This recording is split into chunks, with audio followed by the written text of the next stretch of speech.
চট্টগ্রাম ৮ সংসদীয় আসনের আতরা ডিপো এলাকায় বিএনপির ভারপ্রাপ্ত চেয়ারম্যান তারেক রহমান ঘোষিত রাষ্ট্র কাঠামো মেরামতে ৩১ দফা কর্মসূচি বাস্তবায়ন ও ধানের শীষের পক্ষে লিফলেট বিতরণ করা হয়েছে।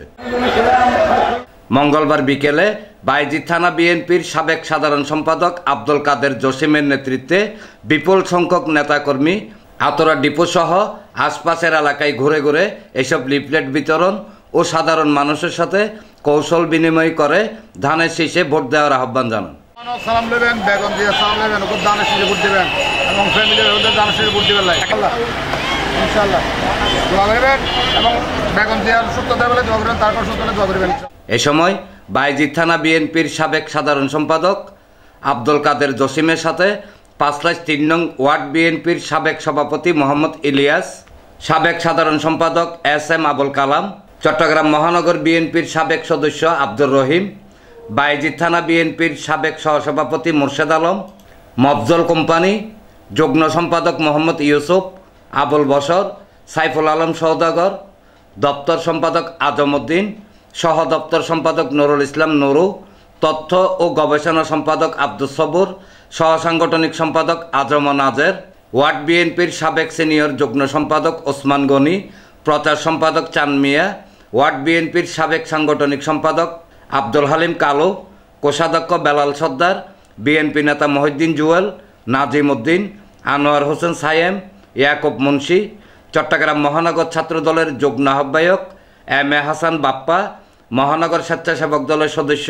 কাজী মহিন, মহিরুবেল, বায়েজিদ থানা ছাত্র দলের আহ্বায়ক এস.এম. নোমান, মহানগর যুবদল নেতা এম আর খান ফারুক, আমিনুল্লাহ, জসিমউদ্দিন, সরকারি আশেখানে আউলিয়া ডিগ্রি কলেজ ছাত্রদল সভাপতি কাজী মুসাদ্দেক হোসেন, পাঁচলাইশ থানা ছাত্রদলের সিনিয়র যুগ্ম আহ্বায়ক মোহাম্মদ সাগর সহ বিএনপি, যুবদল, ছাত্রদল, স্বেচ্ছাসেবক দলের বিপুল সংখ্যক নেতাকর্মী উপস্থিত ছিলেন।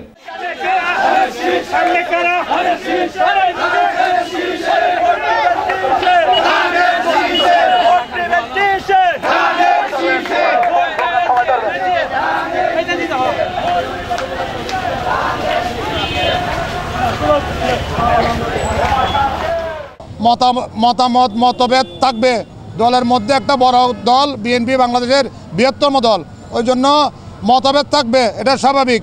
কিন্তু আমি চাই যে দেশের যে মূল দল, যে সামনে যে ক্লান্তি, যে আমাদের যে নির্বাচনের দিন আছে, আমরা চাই যে যিনি এই দলের প্রতীক ধানের শীষ নিয়ে আসবে, এটা যে হোক, আমরা তার সাথে একত্রতা প্রকাশ করে আমরা দলের যে ধানের শীষের মার্কা, ধানের শীষের যে প্রার্থী হবে, ইনশাল্লাহ আমরা সব কিছু উদ্দে রেখে তার সাথে কাজ করব। এটা আমার ব্যর্থহীনভাবে ঘোষণা। আজকে আমরা এখানে যে আমাদের যে দফা দিছে ৩১ দফা, আমাদের বেগম জিয়া এবং আমাদের ভারপ্রাপ্ত চেয়ারম্যান তারেক রহমান, ৩১ দফা লিফলেট আমরা সাধারণ মানুষকে বিতরণ করব এবং সাধারণ মানুষকে আহ্বান করব যে আগামীতে নির্বাচনে ফেব্রুয়ারিতে যাতে ধানের শীষের প্রতীকে ভোটটা দেয়। বাংলাদেশ জাতীয়তাবাদী দলের ঘোষণা মোতাবেক যাকে নমিনেশন দেয় তার সাথে আমরা কাজ করব। আমাদের কোনো দ্বিধা বিভক্ত নেই। আমরা ১৩ বছর বিরোধী দলে ১৭ বছর থাকার পর আমাদের অভিজ্ঞতা হয়ে গেছে, তাই আমরা চাই কোনো হিংসা না ছাড়িয়ে আমাদের দলীয় ডিসিপ্লিন রক্ষা করে আমরা যাতে আগামী ফেব্রুয়ারির নির্বাচনে সফলতা আসতে পারি। প্রার্থী যেই হোক না কেন, ধানের শীষের প্রার্থী হলে আমরা আছি। আমরা ধানের শীষের প্রার্থী হিসেবে আজকে এই লিফলেট বিতরণ করছুম। এই লিফলেট বিতরণের মধ্যে সাধারণ মানুষের যেই উৎসাহ উদ্দীপনা দেখি, ইনশাআল্লাহ আগামী দিনের মধ্যে বিএনপি ক্ষমতা আইব, বিএনপি সরকার গঠন করব। এই মুহূর্তে আমরা লিফলেট বিতরণ যাচ্ছি, সেদিন বেশি বক্তব্য বলবো না। আমরা আগামীতে তারেক রহমানের নেতৃত্বে এই দেশ থেকে যাতে আমরা এই দেশকে গঠন করতে পারি, এটা দোয়া করবেন। সবাইকে দাঁড়িয়ে ভোট দিবেন। তারেক রহমানের ৩১ দফা কর্মসূচিকে বাস্তবায়ন করি বেলায় বলি আর এবং সামনে যে নির্বাচন, সেই নির্বাচনের মধ্যে বাংলাদেশ জাতীয়তাবাদী দল যারাই প্রার্থী হিসাবে আরারে মনোনয়ন দেব, আর এবার লইয়ারা হাজ করছো মারার কোনো দ্বিধাদ্বন্দ্ব নাই, কোনো কিছু নাই। জিয়ার তাহলে জিয়ান মানে যারা মানে দান শিশে যারা দিব আর ওর পক্ষে হাস করছুম আর মানে এক দিব। এনামুল হক লিটন, প্রগতি 24 টিভি।